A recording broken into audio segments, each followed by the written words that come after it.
Good morning, brave heroes, and welcome back to the channel. I am Ash, and today I want to unbox HEROQUEST, the Mage of the Mirror quest pack. This is an expansion to HEROQUEST, and is basically a remastered edition or re-released edition of the HEROQUEST quest pack for the elf.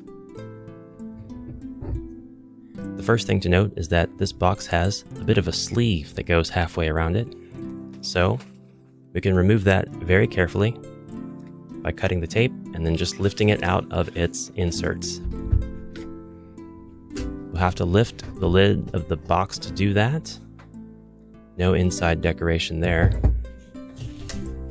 And with the sleeve out of the way, we're ready to take out all the contents. We'll be going over everything in here, taking a close look, and then I'd like to compare all of the contents to the classic version. So, the first thing we see is the HEROQUEST companion app flyer. You can scan the QR code to download the companion app. 2 sheets of cardboard tiles, including the room in which we will confront the Archmage Sinestra, the Princess Melandriel, a brass key, a bottle of Lunarium, known in the old edition as Moonsilver, skull tiles, tokens that indicate gear that the heroes drop, pits, walls, the Prospector tile, the trapdoors, and on the reverse side, more skulls, werewolf tiles. When the heroes become werewolves in this expansion, they drop their gear. And yes, the heroes become werewolves in this expansion, or can become werewolves. And the quicksand room.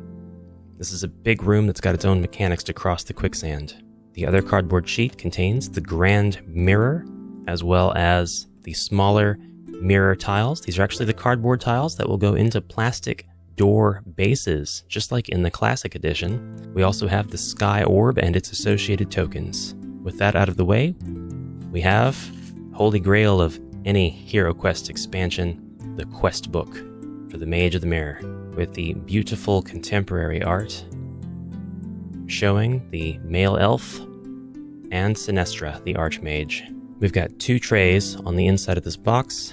It is easier to remove the miniatures from the trays now than it was when the base game system came out. And there are a lot of different miniatures that come with this. First of all, we have the Elf Warrior. And it's important to note, the Classic Edition just came with 2 Elf Warriors and 2 Elf Archers. This actually comes with 2 male Elf Warriors, 2 female Elf Warriors, and then 2 male and 2 female Elf Archers. So we've doubled the amount of the miniatures that come with the game, the amount of elf miniatures. And here are the male and female elf archers. They're in very similar poses to the classic edition elf archer. The Archmage Sinestra, looking very, very similar to her classic edition self. Very long pointy ears, wild hair, an imposing figure. This expansion has the female elf art on the cover, but it comes with a male elf. And if that's confusing, remember that the classic edition has male elf art on the cover, but comes with a female miniature. The expansions were always intended to have the opposite gendered mini within them. We get a bit of a treat with this expansion. This actually comes with alternative furniture, so those of you who want to spice up your games can use these different styled furniture. This is an Elven bookshelf. And the expansion comes with 2 of these. We also get an Elven weapons rack. I'm pretty happy about this one myself. All of the weapons on here are of the Elvish design, presumably. We get the door bases. We actually get contemporary door bases. An Elvish fireplace. Now, I don't see this as being particularly elvish, but it is very useful to have, and they know what we're going to do. They kept the portrait right above it completely flat and ready to be painted, ready to be memed. Our cards, which we'll take a look at in just a moment, and we lift this top tray out to get access to underneath. Now, you will have this empty cavity in the corner. This is just where your tiles can be stored after you punch them out. If you're the type who likes to leave all of their expansion contents in their original box, I don't. I'll probably end up adding all of this to my game system box. There's more to see. We've got giant wolves. These guys look really cool. They're in the same sort of position as their classic counterparts, but they're very imposing, very dangerous looking, and a lot more dynamic. And they're huge. They're just enormous. This is the first time I'm seeing a 2-tile enemy. In the Frozen Horror, we had a huge 4-tile enemy. Otherwise, that would have been the first time. But these guys are taking up 2 spaces with their rounded bases. We have 4 ogres, or ogre warriors. These guys are very big, very menacing, very dangerous. Just very cakey guys. They've kept their signature mohawks and their signature appetite. We also get elven treasure chests. They look like they're bound shut by briars. And an elven alchemist bench. This thing is probably my favorite piece of furniture. It's awesome. There are so many little bottles and other details. Sack of gold. Mortar and pestle, I love it. We also get an elven throne with very dainty legs and a tree motif. This is a very comfortable looking throne. If we look very closely, we can see faces, busts, carved right into the front of the handles. Armrests, rather. There's a lot of fine detail in that. This expansion also comes with 4 portcullises. These are doors that often have their own special requirements to open throughout the campaign, and they're going to make a lot of painters very happy. Finally, we get the iron and wooden doors, which are traditionally the entrance and exit doors in these expansions. They have a bit of an elven motif to them, but still very sinister. I almost forgot about the elven tomb. This is a 2-piece model. The lid lifts right off. I don't know what you would want to put inside, but this can be used as an alternate to your standard HEROQUEST tomb, or you can add it in to your homebrew quests.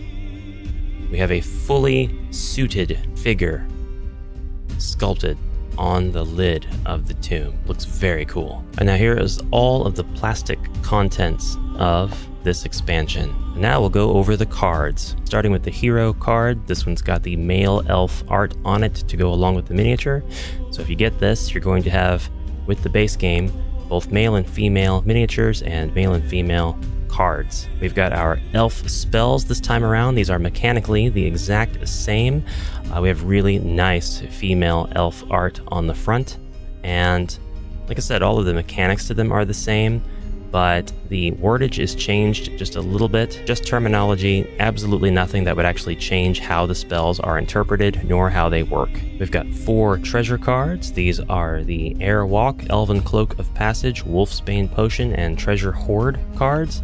The Treasure Hoard card being my favorite. If you mix this in with the game system deck and keep it there, this is a great one to come across. 300 gold coins. All of Sinestra and Company's dread spells are here, from Mirror Magic to Reanimation to Restore Dread, Dispel, and Mind Blast. Major Lone Wolf vibes. We can't forget the artifacts, everything from the Ancient Staff to the Bone Wand to the Elven Bow of Vindication, and even the Elven Bracers are here. For this version, we have equipment cards, and that means the Potion of Recall, Potion of Speed, Potion of Vision, and Potion of Superior Restoration all get their own card this time around. Finally, we have the monster cards.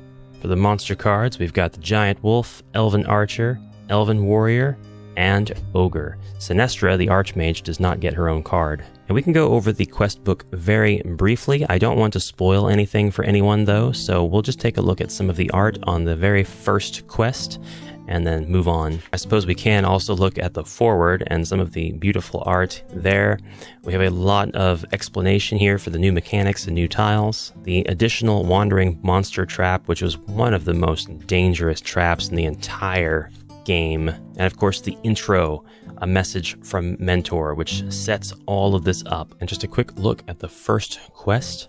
It is titled The Sovereign Sword Returns. It was actually renamed from the Avenger returns. Like I said, there are minimal changes to the content of the campaign itself, but now I would like to go over what those changes are. For whatever reason, 2 of the quests were renamed. The very first one was renamed from The Avenger Returns, and the very last quest was renamed from Hidden Realms to Silvermane's Lair. If you've been playing the new edition of HEROQUEST, you know that, of course, references to player gender such as he have been replaced with the more gender-friendly neutral term they, and that Games Workshop IP references such as Famir and Chaos Warrior have been replaced by Abomination and Dread Warrior respectively. These are changes we're used to, they are present here, and they're expected to be present in every future expansion. Mechanically, every quest is still the same, with some minor exceptions, and we'll go over all of those changes right now. First of all, a very good change. In the Classic Edition,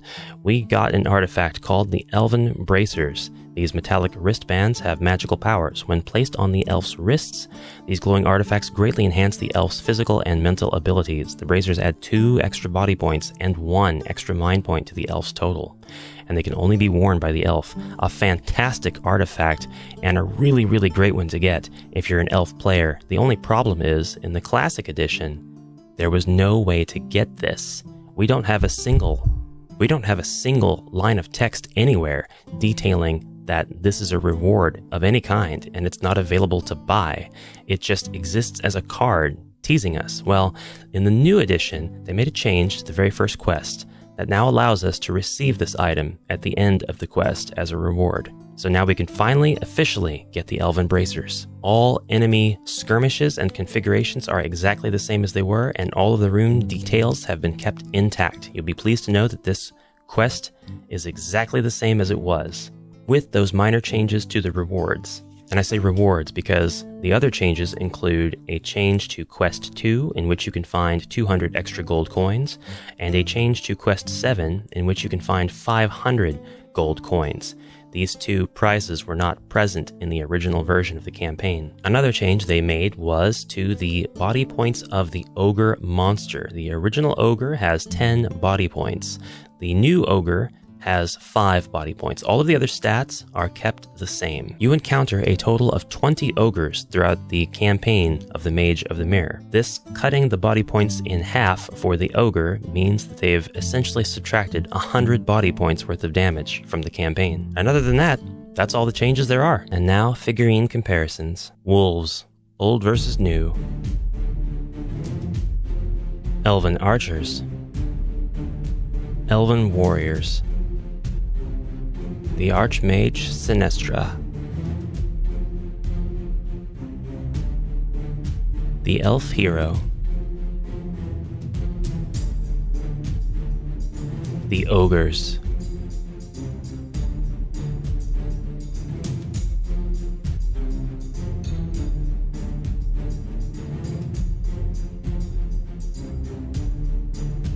The Mirrors.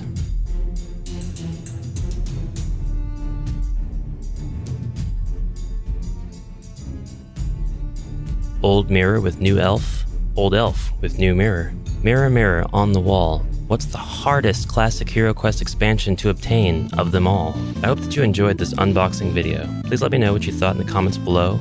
Consider liking and subscribing and all that jazz, and I'll see you in the next episode. Till then, have a fantastic rest of your day. And now, onward, brave heroes.